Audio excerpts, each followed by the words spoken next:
When looking at eschatology, it's so important to remember how little we truly know about an infinite God.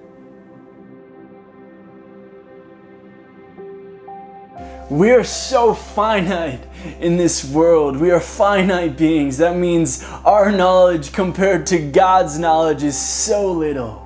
But that being said, He gives us this book that we can dive into to fully understand His heart. And although we can't do that, He gives us an opportunity to look at who He is and what He plans to do.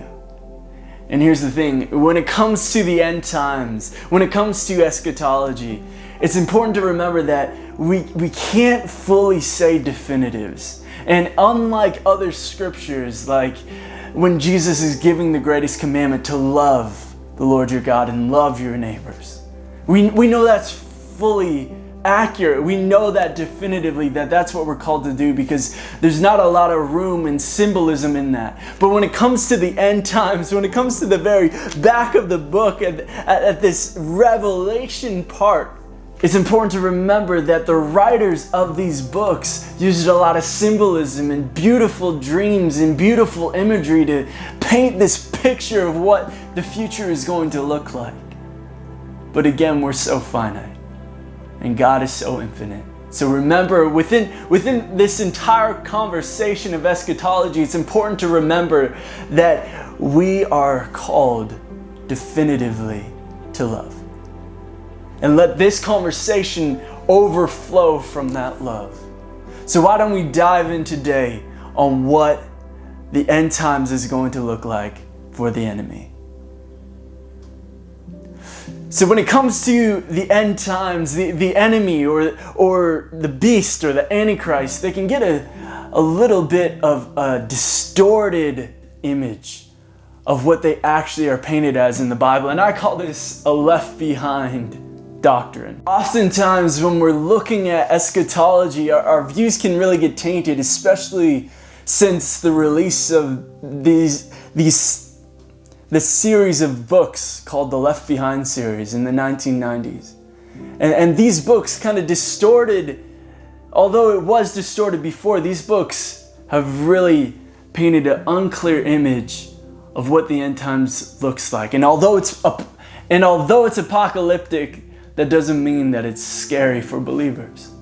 The Antichrist, this man of lawlessness, as 2 Thessalonians 2 describes, this man without any law, who goes against the law of God and goes with his own law that he has created, that the enemy has given authority for. This man, this being, this creature, this beast, this is someone that is coming in the end. And this isn't something to get scared about. This is something to be aware of. Jesus gives us the opportunity throughout Scripture to look at Scripture and be prepared and see the signs of the end. And the man of lawlessness described in 2 Thessalonians, also found in Revelation 13, this man, this beast, is one that is going to cause chaos and destruction and lead people astray from God. And this is what he set out to do. In the Expositor's Bible Commentary, Barker and Kohlenberger, they describe the man of lawlessness as this. He is the epitome of opposition to the laws of God. Satan so indwells and operates through him that his main delight will be breaking God's righteous laws. He is the man doomed to destruction, the son of perdition. That is, he belongs to this class of people. Now, this man of lawlessness, and this definition by Barker and Kohlenberger, this man goes completely against what God intended for his original creation. He has no desire to follow the laws of God, but rather follows his own desires and follows the authority that Satan has given him rather than the authority that God brings through his holiness and his reverence. With this comes another character, if you want to call it that, in Revelation as well. Revelation 13, there's another beast, the first beast that we see here, that the dragon bestows power to. It's a lot of imagery and a lot of complexity in its language, but what it is it's this beast, and understand that this is where, this section of scripture in Revelation 13 is where we get mark of the beast. And this is the beast that we're talking about. This beast is the one that the enemy and the Antichrist are going to push unbelievers to worship. Instead of God, they're going to push people to worship this beast. And this beast isn't of God. This beast isn't holy. It's going to perform signs and wonders and miracles and all these grand gestures. But it isn't holy. It isn't set apart. It isn't God. It is actually complete opposite. It is sinful. It is hateful. It is destructive. And it goes against everything that God said was holy. But here's the thing, we're not called as Christians to be scared of this moment. We're not called as Christians, as believers, to look at this and be frightened. We're called to look at this and feel secure in who our God is. Because our God is a victorious God. Our God has us covered. He says that this is only for the people that have their names not written in the book of life. Those who are not in the book of life are going to worship this destroying, destructive beast. Now these two beasts that are described in Revelation 13, these two beasts that are also described a little bit more in 2 Thessalonians and in Daniel, these two beasts that are here in this beautifully symbolic book, these two beasts, we can see that these two beasts have been given authority by this another figure called the dragon. And we don't know what the dragon is until we go back. And again, the Bible wasn't written in books and in chapters and in paragraphs and with numbers, but that was for us today to have an easier time understanding scripture. But we have to recognize that the Bible is written as a letter. The Revelation was written as an entire letter. It wasn't part by part, it split up section by section. And that's an area where we can get very confused as believers looking at an eschatological ideology. So this dragon gives authority to the beasts so that unbelievers may worship the beasts just like they would Jesus.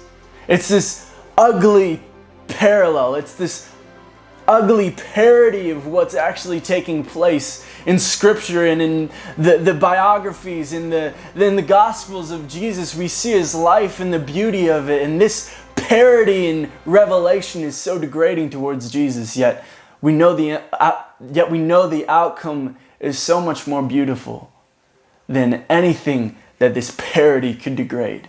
So to go back to the dragon, to go back and see what this is, we have to go back to Revelation 12, because this would just be a little bit higher than the original writing in Revelation 13. We'd go up to Revelation 12 and we look up the scroll and we see that there's this dragon, and it's this symbolic narrative birth of Jesus with Mary and Jesus there. And this dragon is there, and there's Michael the archangel, and there's this battle going on in the heavens. And there's this beautiful symbolism that John, the writer of Revelation, gives to the reader today. And this symbolism, and in this section of the letter, it says this: the serpent of old, who is called the devil and Satan, who deceives the whole world. That's in Revelation 12:9. This is defining who the dragon is. That's the definition of who the dragon is. And then it proceeds to say the dragon has given these beasts authority. So not only are these beasts just these evil beings, but they have actually been given authority from the enemy. However, we can rejoice because the battle does not end there, because the victory has been won. We can see at the end of Revelation, we can see in Revelation 15 and in Revelation 19 that the battle is won, that the enemy has been defeated, and the outcome, the fate of these beings are eternal damnation, our eternal torment, our eternal destruction.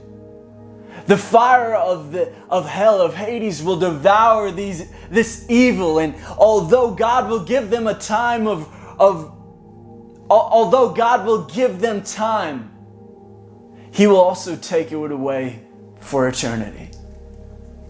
And here's the thing, for believers today, it's important to recognize that Jesus has spared us from all that. Because in Revelation 13, it says this mark of the beast. And the mark will be written either on the forehead or on the wrists. And some people have taken this, and I call this again the left behind theology. Some people have taken this to mean a literal chip or a literal chip in the forehead that says 666. But here's the thing, we go down again, just like this letter, we go down a little bit past Revelation 13, and in the extra section of the letter, in Revelation 14, it says, "But Jesus has given us the mark of God." But those who have the mark of God will be spared. So Revelation has come across as such a scary book, but in reality, there's beauty to it for believers. It should be something that gets us excited. It should be something that gets us motivated to wake up and say, you know what? I'm going to go out and I'm going to encounter unbelievers and tell them about the good news. D.T. Niles is quoted in Times Magazine that he's one bagger telling another bagger where to find food. And that's the thing. This isn't something to keep for ourselves, but this is something to tell the other baggers where to find food. Because we were once hungry, we were once lost, and we were once unbelievers.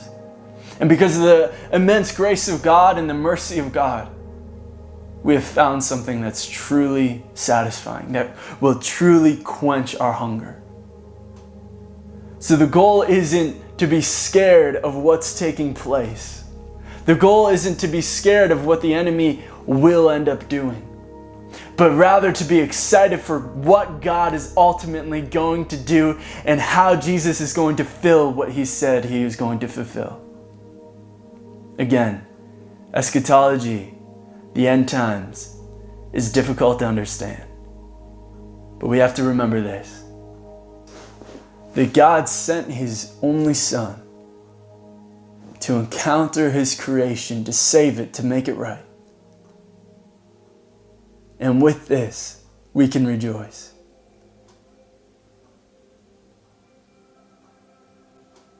So now it's time to go and make disciples of all nations, of every tribe and every tongue, telling them, as one beggar, telling another beggar where to find bread. Because although the enemy has some power, it's so finite in compared to the infinite power of God. So let's get excited, and let's get ready and keep our eyes up for when Jesus comes back for His church.